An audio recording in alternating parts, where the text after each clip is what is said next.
আমাদের আশপাশে যারা আছে, ইভেন হালাল, আমার মা, আমার বোন, আমার বাবা, আমার স্ত্রী, আমার ছেলে, আমার মেয়ে, এদেরও যদি কখনো স্বার্থে আঘাত পড়ে, দেখবেন সেও আপনার পাশ থেকে সরে যাচ্ছে।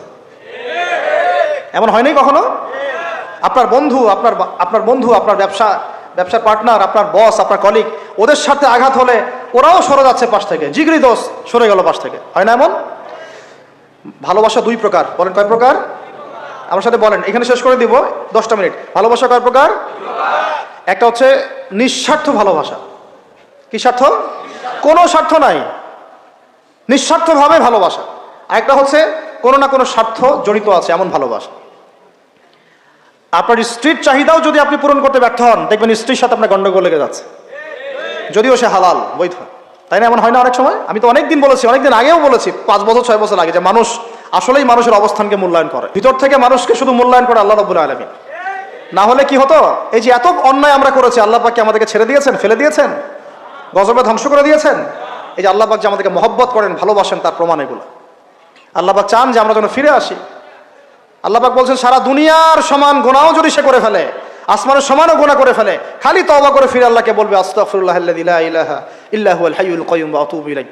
আল্লাহ পাক বলছেন, খালেস তওবা করলে গুনাহ তো মাফ করে দিবই, আগের গুনাহগুলোকে নেকি দিয়ে পরিবর্তন করে দিব। এটা ভালোবাসা না? আল্লাহ পাক সৃষ্টি করেছেন আমাদেরকে ভালোবেসে। কোরআন খোলেন, সূরা সাদ পড়েন, সূরা সাদের মধ্যে দেখবেন আল্লাহ বলছেন, খালাকতু বিয়াদি মা মানাআকা আল্লা তাসজুদা খালাকতু বিয়াদি, মানে তুমি ইবলিস কেন তাকে সিজদা করলে না যাকে আমি নিজ হাতে সৃষ্টি করেছি? এটা মহব্বতের বহিঃপ্রকাশ না? আল্লাহ আমাদেরকে নিজ হাতে সৃষ্টি করেছেন। আল্লাহ পাকের হাত কেমন এটা আমরা ব্যাখ্যা করতে যাব না, হাতের অর্থ কি সেটাও ব্যাখ্যা করার, তাওয়িল করার দরকার নাই। কোরআনে আসছে যেভাবে সেভাবে আমরা ঈমান রাখবো, ঠিক আছে ভাই? এখানে আবার অনেকে অনেক তালগোল পাকায় ফেলে এবং বিভ্রান্ত হয়ে যায়, এদিকে যাওয়ার দরকার নাই। এখানে বোঝানো হচ্ছে আল্লাহ রাব্বুল আলামিন আমাদেরকে মহব্বত করে সৃষ্টি করেছে। এই পুরো সৃষ্টি জগৎটাই তো আল্লাহর মহব্বতের বহিঃপ্রকাশ। সবকিছু এত নিপুণভাবে চলতেছে, এটা মহব্বতের বহিঃপ্রকাশ না? আমি আপনাদেরকে নিয়ে যদি কোনোদিন কক্সবাজারের সৈকতে তারা দেখাতে পারতাম, তাহলে আমি বুঝাইতে পারতাম আপনাদেরকে যে এই মহাবিশ্বটা টিকে আছে কিভাবে। তারার মধ্যে একটা গাণিতিক ক্যালকুলেশন আছে যেটা সবাই জানে না। যারা একটু অ্যাস্ট্রোনমি নিয়ে পড়াশোনা করেছে তারা জানে। আপনার মানে মাথার বিবেকই উল্টায় যাবে যে এত সূক্ষ্মভাবে কিভাবে আল্লাহ রাব্বুল আলামিন এই মহাবিশ্ব সৃষ্টি করলেন। এক চুল এদিক ওদিক হলে পুরো বিশ্ব কায়নাত ধ্বংস হয়ে যাইতো। এটা কি আল্লাহ পাকের মহব্বতের বহিঃপ্রকাশ না? আল্লাহ পাক তো বরং বলেছেন পুরো সৃষ্টি পরিবারটাই আল্লাহর আল্লাহর পরিবারের অন্তর্ভুক্ত, সুবহানাল্লাহ। এমনকি আল্লাহ পাক আমাদেরকে বলেছেন, তোমরা জমিনবাসীর সবার উপর রহম করো, ইরহামু মান ফিল আরদ ইয়ারহামুকুম মান ফিস সামা। তোমরা সবার উপর রহম করো, দয়া করো। দয়া, রহম, এটা তো মহব্বতের একটা অংশ। তোমরা সবার উপর দয়া করো, রহম করো, মহব্বত করো।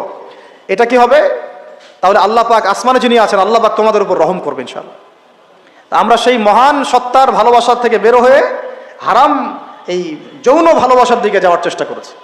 আসলে এটা ভালোবাসা না, যৌনতা, এর দিকে যাওয়ার জন্য এইসব করছি। আল্লাহ পাক আমাদেরকে মাফ করে যেন হেদায়েত দান করেন। আল্লাহ পাক কত ভালোবাসেন এটা নিয়ে বলতে গেলে আজকে রাত শেষ হবে। দেখেন, আল্লাহ রাব্বুল আলামিন আদম আলাইহিস সালামকে সৃষ্টি করেছেন, করে সমস্ত নাম শিক্ষা দিয়েছেন। নাম মানে হলো ইলম। নাম মানে কি? ভালো না বাসলে আল্লাহ পাক কাউকে সবচেয়ে সেরা কিছু দান করেন? সূরা ৩ আল্লাহ পাক কি বলেছেন? ওয়া তিন ওয়াজ জাইতুন, এগুলো শপথ করে, লাকাদ খালাকনাল ইনসানা ফি আহসানি তাকওয়িম। মানুষকে সবচেয়ে শ্রেষ্ঠ কাঠামো আল্লাহ পাক দিয়েছেন, দেন নাই? তো কাউকে যদি মহব্বত না করা হয়, তাকে আপনি সবচেয়ে সেরাটা কি দিতে পারবেন? আল্লাহ পাক আমাদেরকে মহব্বত করেন, ভালোবাসেন, এবং আল্লাহ চান আমরাও যেন তাকে মহব্বত করি, তাকে ভালোবাসি। এবং আমরা যদি কাউকে ভালোবাসি, আল্লাহর জন্য ভালোবাসবো। কাউকে ঘৃণা করি, আল্লাহর জন্য ঘৃণা করবো। মহব্বত আল্লাহর জন্য, ঘৃণাও কার জন্য? আল্লাহর জন্য।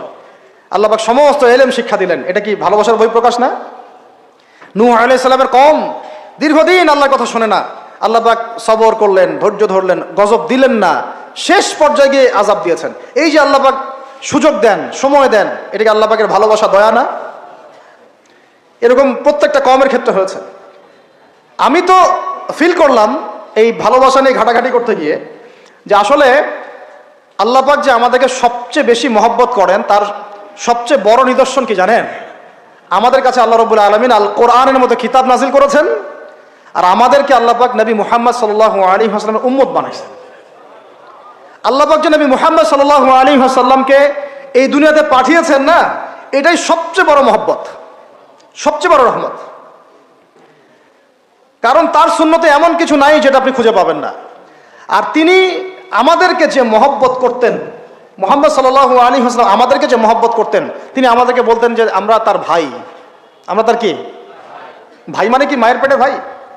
এটা বোঝানো হয় নাই। একটা হাদিসে তিনি বলেছেন আমি তো পিতৃতুল্য। তার মানে কি সত্যি সত্যি বাবা সন্তানের সম্পর্ক? রুহানি পিতা। তিনি কি ইমাম নন? তিনি ইমাম, তিনি নেতা, তিনি আমাদের শিক্ষক, তিনি নবী। তো তিনি আমাদেরকে যে মহব্বত করতেন, তিনি একদিন বলছিলেন সাহাবীদের সামনে, কাশ আমি যদি আমার ভাইদেরকে দেখতে পেতাম। সাহাবীরা বলছেন, ইয়া রাসূলুল্লাহ, আমরা কি আপনার ভাই না? তখন নবীজি বলছেন, না, তোমরা আমার সাহাবী। আমার ভাই তারা যারা আমাকে না দেখেই আমার প্রতি ঈমান নিয়ে আসবে। প্রত্যেক নবীকে আল্লাহ পাক একটা দোয়া করার চান্স দিয়েছে। কয়টা ভাই? এমন একটা দোয়া যেটা করলে আল্লাহ পাক কবুল করবেনই করবেন। করলে আল্লাহ পাক কি করবেন? অবশ্যই কবুল করবেন। নবী সাল্লাল্লাহু আলাইহি ওয়াসাল্লাম বলছেন যে সমস্ত নবী এই দোয়াটা পৃথিবীতে করে ফেলেছে। আমি এই দোয়াটাকে মুলতবি রেখেছি যে কাল কিয়ামতের মাঠে আমি আমার উম্মতের জন্য সুপারিশ করব ইনশাআল্লাহ।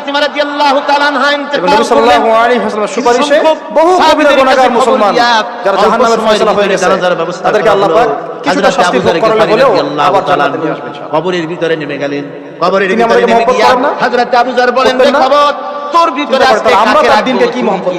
আমরা তার হুকুম হাকামের বিধিবিধান সুন্নাত কি মহব্বত করি? কবরে তোর ভিতরে আজকে যাকে রাখবো তিনি হতেছেন একটা হাদিসে নবী স্পষ্ট করে বলছেন, এটা আমাদের জন্য একটা বেহেশতের সমস্ত জাওয়ানদের সরদার হবেন যারা, সেই দুইজনের মা কেউ তোর ভিতরে ততক্ষণ রাখবো, পর্যন্ত খবরদার প্রকৃত বেয়াদবি মুমিন হতে করবি পারবে না না। যতক্ষণ না আমি মুহাম্মদ সাল্লাল্লাহু আলাইহি ওয়াসাল্লাম তার কাছে তার সন্তান, তার পিতা, এমনকি সমস্ত মানব জাতি থেকে বেশি প্রিয় না হচ্ছে। দুনিয়ার সমস্ত আমরা যারা আগামীকালকে এটা প্রিপারেশন নিয়েছি, আসলে কি আমাদের কাছে নবী প্রিয় বেশি না আমাদের দুনিয়ার স্বার্থ বেশি? হযরত আলী তার স্ত্রী রেখে যাব, খবরদার যারা এগুলো করবে তাদের কাছে কি সত্যি নবী প্রিয়? না। হযরত আবু যর বলেন কবরের মাটি যদি নবী আমাদের কাছে সবচেয়ে বেশি প্রিয় না হয় আমরা মুমিন হতে পারছি না। আর যাদের কাছে নবী প্রিয় তারা কখনো এমন হারাম কাজে যেতে পারবে না। যারা যাচ্ছে তারা কখনোই নবীকে ভালোবাসে না। খবরদার কোনো বেয়াদবি করবি না। কোশ্চেন কালেও আবার হযরত আবু যর বলেন কবরের উমর মাটি রাদিয়াল্লাহু আনহু নাম শুনেন নাই? রাখবো কি জানিস? বললে অনেক কথা ভাই, অনেক কথা, কোনটা রেখে কোনটা বলে।